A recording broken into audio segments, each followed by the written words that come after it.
Hello everyone, আসসালামু আলাইকুম। আমি ফাহিমা আবারও চলে আসলাম আপনাদের মাঝে নতুন ব্লগ নিয়ে। যে যেখান থেকে দেখতেছেন আশা করি ভালো আছেন আল্লাহর অশেষ রহমতে। আজকে আপনাদের সাথে কিছু শেয়ার করব, আমার পছন্দের কিছু জিনিস দেখাবো। এই যে বাঁশের কাপ, 2টা কাপ, খুবই ভালো লাগে আমার। এই যে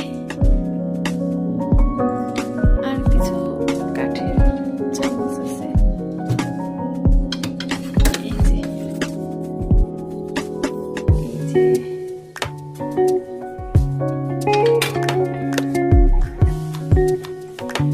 এই যে নাদিয়া খুবই অসুস্থ, ঠান্ডা লাগছে।